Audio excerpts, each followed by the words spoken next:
Derrière la façade austère du 966 Lindley Street se cache une histoire gravée dans la pierre et le chagrin. Pour comprendre le chaos qui s'est abattu sur cette demeure, il faut remonter aux racines de la famille Goodin. Jerry Goodin était un ouvrier modeste, habitué au travail acharné des usines locales de Bridgeport. Sa femme Laura s'occupait du foyer avec une dévotion discrète, cherchant la paix dans la simplicité du quotidien. Leur union était solide, mais un vide immense hantait les couloirs étroits de leur petite maison. Des années auparavant, un drame terrible avait brisé le cœur de ce jeune couple plein d'espoir. Leur tout premier fils, un nourrisson fragile, était né avec une maladie incurable et foudroyante. Les médecins n'avaient laissé aucun espoir aux parents terrifiés face à cette fatalité biologique. Après des semaines d'une agonie silencieuse, le petit être s'était éteint dans les bras de sa mère. Ce deuil laissa une cicatrice invisible mais profonde dans l'esprit de Laura.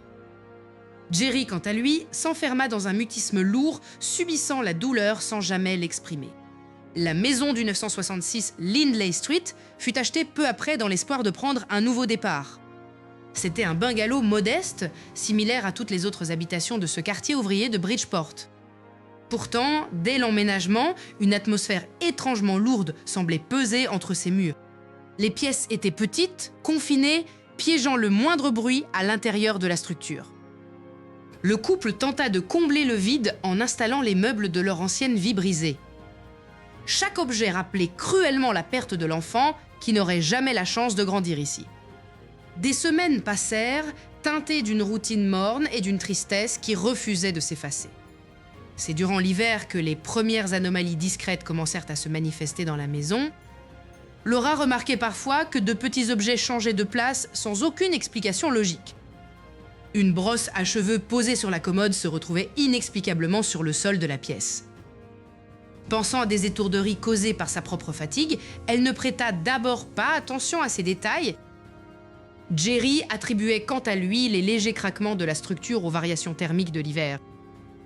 Pourtant, une nuit, un bruit sourd provenant des fondations réveilla brutalement le couple endormi. C'était comme si quelque chose de lourd venait d'être traîné sur le sol, en béton du sous-sol. Le silence qui suivit ce grondement mystérieux fut plus oppressant encore que le vacarme lui-même. Jerry descendit prudemment les marches craquantes pour inspecter la chaudière de la maison. Il ne découvrit rien d'anormal, hormis une baisse de température inexplicable et glaciale. Au matin, la détresse émotionnelle de Laura semblait s'être intensifiée de manière invisible. Elle avoua à son mari ressentir une présence malveillante qui la surveillait constamment. Jerry balaya ses craintes, les attribuant au traumatisme jamais guéri de la perte de leur bébé. Restée seule dans la demeure, Laura sentit une vague de froid envahir soudainement la cuisine. Les portes des placards en bois s'ouvrirent lentement d'un seul mouvement synchrone. Un cri étouffé échappa de sa gorge alors qu'elle reculait vers le couloir. Les bruits cessèrent net au moment précis où le silence revint s'installer. Lorsque le soir tomba, le climat au sein du couple devint plus électrique et tendu. Le chagrin de leur deuil se mêlait désormais à cette angoisse invisible et indicible. Quelque chose semblait se nourrir de leur détresse psychologique profonde et s'enraciner. Jerry comprit enfin que leur isolement émotionnel devenait un danger mortel pour leur santé. C'est alors qu'un violent coup sourd émana de l'intérieur même des cloisons de la maison. La maison entière vibra une fraction de seconde, faisant osciller le lustre du plafond. Face à cette agression physique, Laura s'effondra à genoux en hurlant de terreur. Jerry se précipita vers elle, réalisant avec effroi qu'il n'était plus du tout en sécurité chez eux. Dans l'obscurité totale qui s'ensuivit, un murmure guttural sembla s'élever du fond des escaliers du sous-sol. Le murmure glacial provenant des profondeurs du sous-sol s'éteignit lentement, laissant place à un silence lourd de sens dans la maison du 966 Lindley Street. Hantés par le souvenir douloureux de leur premier fils disparu, Jerry et Laura Goodin refusèrent d'abord de céder à la panique. Pour combler le vide immense qui rongeait leur quotidien, le couple prit la décision courageuse de se tourner vers l'adoption. C'est ainsi qu'en 1971, une petite fille d'origine amérindienne nommée Marcia franchit le seuil de leur modeste bungalow. L'enfance de Marcia avait déjà été marquée par d'indicibles traumatismes et un abandon cruel au sein de sa communauté d'origine. Dès son arrivée, la fillette se montra d'une discrétion presque maladive, s'enfermant de longues heures dans sa nouvelle chambre. Les Goodin remarquèrent rapidement que l'atmosphère générale de la demeure changeait radicalement en présence de l'enfant. Une baisse soudaine et inexplicable de la température se faisait souvent ressentir dans les pièces qu'elle traversait. Malgré cette froideur ambiante, Marcia trouva un réconfort précieux auprès de sa jeune voisine et amie Rosemary. Rosemary appréciait la compagnie de Marcia, mais elle fut la toute première à être témoin d'anomalies troublantes. Un après-midi d'automne, alors que les deux amis jouaient tranquillement dans le salon, un premier incident se produisit. Sans que personne n'y touche, une poupée en porcelaine posée sur une étagère oscilla brusquement avant de se redresser seule. Rosemary sursauta vivement, fixant l'objet inanimé avec une incompréhension totale inscrite sur son visage d'enfant. Marcia, quant à elle, ne montra absolument aucune réaction, continuant son jeu comme si de rien n'était. Quelques jours plus tard, Rosemary revint jouer et s'installa avec Marcia autour de la table de la cuisine pour dessiner. Soudain, les crayons de couleur posés au centre de la table commencèrent à rouler d'eux-mêmes dans une direction précise. Ils glissèrent tous ensemble jusqu'au bord du meuble avant de tomber un à un sur le sol en linoléum. Rosemary recula brusquement sa chaise, terrifiée par ce mouvement mécanique qui défiait toute logique physique. Elle observa alors sa camarade et remarqua que les yeux de Marcia étaient fixés intensément sur le sol vide. Un frisson glacial parcourut l'échine de la petite voisine lorsqu'elle crut déceler un léger rictus sur les lèvres de Marcia. Prise d'une peur panique indomptable, Rosemary ramassa ses affaires en hâte et quitta précipitamment la maison des Goodin. Courant à perdre haleine, elle se réfugia immédiatement dans la sécurité rassurante de son propre foyer familial. Les larmes aux yeux, elle raconta tout ce qu'elle venait de voir à sa mère, qui l'écouta d'abord avec un scepticisme évident. La mère de Rosemary mit ses récits fantastiques sur le compte de l'imagination débordante de deux jeunes enfants fatigués. Pourtant, le doute s'installa profondément dans l'esprit de la fillette, qui refusa catégoriquement de retourner au 966 Lindley Street. Pendant ce temps, à l'intérieur du bungalow des Goodin, l'énergie invisible semblait s'enraciner et gagner en puissance. Laura Goodin commença à remarquer des détails insolites en effectuant ses tâches ménagères quotidiennes dans la maison. Des objets familiers, comme ses clés ou son livre de recettes, n'étaient jamais à la place exacte où elle les avait laissés. Elle interrogea plusieurs fois son mari Jerry, pensant qu'il s'agissait simplement d'une distraction ou d'un oubli de sa part. Jerry nia fermement avoir touché à ses affaires, affirmant qu'il passait la majeure partie de son temps libre au garage. Les soupçons se tournèrent alors naturellement vers la petite Marcia, nouvelle venue au sein du foyer. Laura tenta de lui parler avec douceur, supposant que l'enfant cherchait simplement à attirer leur attention par des bêtises. Marcia maintint un silence de plomb, fixant ses propres chaussures sans prononcer le moindre mot de justification. Mais la véritable nature des troubles de la maison allait bientôt se révéler bien au-delà de simples enfantillages. Un soir, alors que toute la famille s'était couchée depuis plusieurs heures, un bruit sourd résonna dans les cloisons. C'était un craquement sec, semblable à celui d'une lourde branche de bois se brisant à l'intérieur même des structures. Jerry se réveilla en sursaut, le cœur battant à tout rompre, et prêta l'oreille dans l'obscurité de sa chambre. Le bruit se répéta, plus fort cette fois, se transformant en une série de 3 coups distincts et rythmés. C'est alors qu'un cri strident et inhumain déchira la nuit, provenant directement de la chambre de la petite Marcia. Le hurlement sauvage résonna contre les murs de plâtre de la petite maison du 966 Lindley Street. Jerry Goodin se jeta hors de son lit, ses pieds frappant lourdement le plancher de bois glacial. À ses côtés, Laura laissa échapper un sanglot étouffé en agrippant sa robe de chambre usée. L'écho du cri s'évanouit lentement pour laisser place à un silence lourd, presque physique. Le calendrier accroché dans la cuisine indiquait que l'année 1972 venait de débuter sous de sombres auspices. Dès le lendemain, les manifestations invisibles prirent une tournure purement auditive et obsédante. Des bruits sourds commencèrent à marteler les fondations de la maison chaque fois que la nuit tombait. C'étaient des coups lents, réguliers, comme si une masse lourde frappait le dessous des planchers. Jerry tenta de se rassurer en inspectant la chaudière à mazout, pensant à une bulle d'air dans les tuyaux. Pourtant, la tuyauterie métallique restait parfaitement immobile tandis que les vibrations continuaient de gronder. Le sommeil déserta complètement le foyer des Goodine, transformant leur nuit en une veille permanente. Inquiets pour la santé de leur fille adoptive, les parents prirent la décision de ne plus jamais la quitter des yeux. Marcia, déjà fragilisée par son passé traumatique, se recroquevillait sous cette surveillance étouffante. Laura interdisait désormais à la fillette de jouer seule dans l'arrière-cour, craignant un danger invisible. Une nuit de mars, les bruits devinrent si violents que les cadres fixés au mur se mirent à trembler. Une grande étagère en chêne grinça avant de basculer en avant, s'écrasant sur le tapis dans un fracas terrible. Ne sachant plus vers qui se tourner, Jerry se précipita vers le téléphone en bakélite noir pour appeler les secours.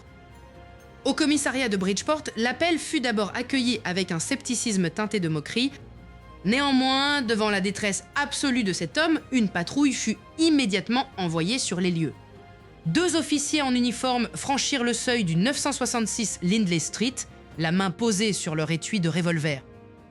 L'ambiance à l'intérieur de la demeure était anormalement glaciale, faisant s'élever la brume de leur respiration. Alors que le premier policier interrogeait Jerry, un cognement sec retentit directement sous ses propres bottes. L'officier sursauta, reculant d'un pas rapide, tandis que son collègue braquait sa lampe vers le sol.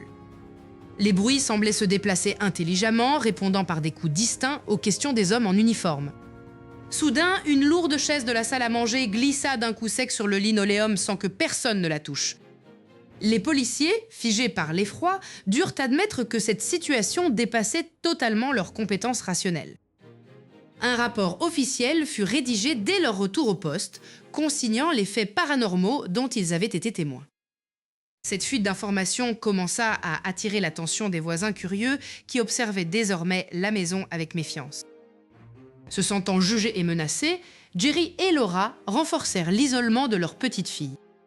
Marcia n'avait plus le droit d'inviter son amie Rosemary, brisant son unique lien avec le monde extérieur. La maison devint une prison dorée où la paranoïa parentale grandissait au même rythme que l'activité invisible. Chaque bruit de pas à l'extérieur faisait sursauter le couple, craignant l'arrivée d'enquêteurs ou de badauds. Les cognements nocturnes se transformèrent bientôt en de longs grattements sinistres derrière le papier peint. C'était comme si quelque chose cherchait désespérément à entrer dans les pièces de vie, s'attaquant à la structure même du bungalow. Jerry passa des journées entières à clouer des planches pour sceller l'accès au vide sanitaire sous la cuisine. Malgré ses efforts physiques, l'insécurité grandissait au sein de ce foyer autrefois si paisible. Marcia passait désormais ses journées en silence, son regard amérindien figé sur les ombres mouvantes du plafond. La police locale augmenta ses rondes autour de la maison, mais les officiers refusaient désormais d'entrer seuls, sans renfort. L'année 1972 s'achevait ainsi dans une tension étouffante, laissant la famille épuisée aux portes d'une folie imminente. Soudain, alors que l'horloge sonnait minuit, un grondement sourd fit trembler le sol de la cuisine, suivi d'un craquement terrifiant venant des fondations. Ce grondement souterrain marqua une rupture définitive dans le calvaire quotidien de la famille Goodine. Les semaines qui suivirent menèrent inexorablement la maisonnée vers le mois maudit de novembre 1974. L'atmosphère dans le petit bungalow du 966 Lindley Street devint si lourde qu'on pouvait à peine respirer. Un silence anormal s'installa d'abord dans la cuisine, brisant les habitudes matinales de Laura. Soudain, sans le moindre avertissement, les portes des placards supérieurs s'ouvrirent violemment d'un seul coup. Des dizaines d'assiettes en porcelaine furent projetées en l'air, comme poussées par une force invisible. Les morceaux de vaisselle vinrent se fracasser avec fracas contre le mur opposé, terrorisant la pauvre mère. Laura s'effondra sur le sol en linoléum, protégeant désespérément son visage de ses 2 mains tremblantes. Une pluie de débris tranchants continua de s'abattre impitoyablement dans toute la pièce pendant de longues minutes. Un éclat de verre particulièrement lourd ricocha et vint entailler profondément la joue droite de la mère. Elle poussa un cri de douleur étouffé, réalisant que l'entité venait de franchir une frontière physique. Jerry accourut immédiatement dans la cuisine après avoir entendu ce terrible vacarme depuis le garage. L'homme s'arrêta net devant le spectacle de désolation qui s'offrait à ses yeux fatigués. Il ramassa délicatement sa femme blessée au milieu de ce champ de ruines domestiques. Les agressions de la force invisible ne firent que s'intensifier au cours de l'après-midi suivante.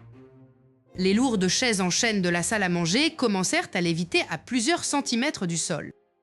La petite Marcia assistait à ces scènes terrifiantes, prostrée au fond de son lit à l'étage. Ses grands yeux sombres fixaient le plafond d'où provenaient de lourds bruits de pas invisibles. Jerry décida d'appeler de nouveau les autorités locales face à cette violence hors de contrôle. 2 agents de police de Bridgeport arrivèrent sur les lieux une vingtaine de minutes plus tard. Le policier le plus âgé affichait un scepticisme évident en franchissant le pas de la porte. Son scepticisme s'évapora instantanément lorsqu'un lourd vaisselier en acajou commença à vibrer violemment. Sous les yeux ébahis des officiers, le meuble massif se décolla du mur de près de 30 cm. L'imposant meuble bascula en avant et s'écrasa sur le sol dans un bruit de tonnerre métallique. Le plus jeune des policiers recula instinctivement, dégainant presque son arme de service par pur réflexe. Ce n'était pourtant que le début d'une longue série de manifestations d'une puissance physique inouïe. Dans la buanderie adjacente, un grondement sourd signala que l'entité s'attaquait désormais aux machines. Le lourd appareil électroménager commença à bondir littéralement sur le sol en béton de la pièce. Devant les 4 témoins pétrifiés, la machine fut déplacée de plus d'1 mètre hors de son emplacement. Les policiers échangèrent un regard lourd de sous-entendus, totalement dépassés par les événements actuels. Laura s'assit sur une marche de l'escalier, de grosses larmes d'épuisement coulant le long de son visage. La maison entière vibrait comme si un moteur d'avion tournait à plein régime sous les fondations. Jerry tenta de rassurer sa fille adoptive, mais ses propres mains ne cessaient de trembler nerveusement. Soudain, un sifflement strident et inhumain déchira l'air lourd de la chambre à coucher de Marcia. Le sifflement se transforma rapidement en un rire moqueur et guttural qui glaça le sang des policiers. Les forces de l'ordre durent admettre, par écrit dans leur rapport officiel, l'existence de faits inexplicables. La rumeur de ces destructions massives commença à se répandre comme une traînée de poudre dans le quartier. Le 966 Lindley Street était désormais perçu comme un lieu maudit, une anomalie terrifiante au milieu de la ville. Au sous-sol, une force encore plus sombre et destructrice tricotait patiemment la suite de ses plans maléfiques. La porte de la cave s'ouvrit alors lentement d'elle-même, libérant une odeur fétide de soufre et de pourriture. Alors que Jerry s'approchait pour refermer le loquet, 2 silhouettes en uniforme de police se figèrent d'effroi. Au plus profond de l'obscurité du sous-sol, 2 lueurs ambrées semblables à des yeux inhumains s'allumèrent soudainement. Un grognement bestial fit alors trembler les marches en bois, annonçant l'arrivée imminente de quelque chose de bien pire que de simples bruits nocturnes. Ce grondement souterrain figea instantanément les policiers présents sur les marches du sous-sol. Devant l'impuissance des forces de l'ordre face à cette fureur invisible, la rumeur d'une malédiction se propagea comme une traînée de poudre dans tout le quartier. Le lendemain matin, une berline noire remonta lentement l'allée encombrée de journalistes de Lindley Street. 2 figures célèbres du monde occulte, Ed et Lorraine Warren, descendirent du véhicule avec une gravité solennelle. Pour Jerry et Laura Goodin, épuisés par des semaines de terreur ininterrompues, cette arrivée représentait leur ultime lueur d'espoir. Ed Warren, la mine austère dans son costume sombre, portait une lourde mallette contenant des crucifix et de l'eau bénite. À ses côtés, Lorraine réajusta son grand manteau en tweed, ses yeux fixant déjà les fenêtres closes avec une étrange réceptivité. Il n'était pas venu seul, car 2 prêtres en soutane noire les accompagnaient pas à pas. Dès que le groupe franchit le seuil, la petite Marcia se recroquevilla sur le canapé, serrant nerveusement sa poupée contre elle. Lorraine s'arrêta brusquement au milieu du salon, affirmant ressentir une pression glaciale écraser sa poitrine. Sans la moindre intervention humaine, un lourd crucifix en bois fixé au mur se retourna brusquement à l'envers. Les prêtres commencèrent immédiatement à réciter des prières en latin, leur voix résonnant nerveusement dans la pièce étroite. En réponse aux prières, des coups violents retentirent de l'intérieur même des cloisons, faisant trembler les cadres photos. Ed Warren sortit alors un magnétophone à bande pour enregistrer les fréquences de ces bruits inexplicables. À travers le haut-parleur, les cognements se transformèrent soudain en un sifflement aigu qui fit reculer l'assistance. Lorraine ferma les yeux, se laissant guider par ses perceptions psychiques vers la porte du sous-sol. Derrière cette porte close, une odeur de soufre et de décomposition commença à envahir le couloir. Lorsque Ed ouvrit la porte, une rafale de vent glacial jaillit des profondeurs éteignant instantanément les bougies des prêtres. Armés de lampes torches, Ed Warren et l'un des ecclésiastiques descendirent les marches grinçantes. Le sous-sol était plongé dans une pénombre épaisse où s'entassaient de vieux meubles et des cartons poussiéreux. Soudain, dans le coin le plus sombre, la silhouette d'une immense ombre cornue se dessina contre le mur de briques. Cette entité sombre semblait absorber la lumière des torches, refusant de disparaître malgré les faisceaux braqués sur elle. Le prêtre leva son crucifix d'une main tremblante, sa voix vacillant alors qu'il prononçait les formules d'exorcisme. Un rire moqueur et désincarné résonna alors depuis les solives du plafond, glaçant le sang des deux enquêteurs. Au même moment, à l'étage supérieur, les officiers de police restés en faction virent une lourde commode se déplacer seule à travers la pièce. L'un des policiers tenta de retenir le meuble, mais une force invisible le repoussa violemment en arrière. Cet incident, consigné plus tard dans les rapports officiels, brisa définitivement le scepticisme des forces de l'ordre. Dehors, les journalistes continuaient d'assaillir la maison, ignorant la détresse psychologique de la famille cloîtrée. Ed Warren remonta du sous-sol, affirmant que la maison était possédée par une entité démoniaque majeure. Lorraine s'approcha doucement de Marcia, tentant de comprendre pourquoi l'esprit ciblait si précisément la jeune fille. L'enfant refusait de parler, se contentant de fixer le sol d'un regard vide et hanté par des traumatismes enfouis. Le rapport des Warren commença à fuiter dans les journaux locaux, transformant le 966 Lindley Street en un véritable cirque médiatique. Certains voisins, agacés par le chaos permanent, accusèrent publiquement les Goodin d'inventer cette histoire pour l'argent. Jerry Goodin tenta de défendre l'honneur de sa famille devant les caméras, mais sa voix se brisa sous le coup de l'épuisement. Soudain, les lampes du plafond commencèrent à osciller violemment, projetant des ombres mouvantes et menaçantes sur les murs. Un grondement bien plus fort que les précédents s'éleva à nouveau du sol, faisant vibrer les fondations même de la maison. Ed Warren ordonna immédiatement à tout le monde de se rassembler dans le salon pour former un cercle de protection. C'est alors que la voix de la petite Marcia changea du tout au tout, s'abaissant vers un registre grave et totalement inhumain. Ce rire démoniaque s'échappant de la bouche de l'enfant fit reculer les prêtres horrifiés, alors qu'une silhouette cornue semblait s'élever directement derrière elle dans la pénombre. Le silence oppressant qui suivit ce rire démoniaque laissa les enquêteurs et les prêtres pétrifiés d'effroi dans la pénombre du salon. Les forces de l'ordre, épuisées par des nuits de surveillance, décidèrent de changer radicalement de stratégie face à cette folie croissante. Le capitaine de la police locale ne pouvait plus tolérer le chaos médiatique qui paralysait la petite ville de Bridgeport. Des pressions politiques discrètes commencèrent à s'exercer sur les enquêteurs pour clore définitivement ce dossier embarrassant. Jerry Goodin observait ces murs détruits avec le regard vide d'un homme qui a tout perdu. La petite Marcia fut isolée dans une pièce froide du commissariat pour un interrogatoire serré sans la présence de ses parents. 2 inspecteurs chevronnés se relayèrent pendant des heures pour briser la résistance psychologique de l'enfant traumatisé. La fillette tremblait de tout son corps sous les accusations répétées des policiers qui refusaient de croire au surnaturel. Ils insistaient sur le fait que les objets ne pouvaient pas bouger seuls sans une manipulation humaine habile. À bout de force et terrassée par la culpabilité, Marcia finit par murmurer les mots que les autorités attendaient tant. Elle avoua avoir délibérément poussé les meubles et jeté la vaisselle lorsque personne ne la regardait. La rapidité avec laquelle ces aveux furent obtenus éveilla immédiatement les soupçons des observateurs indépendants.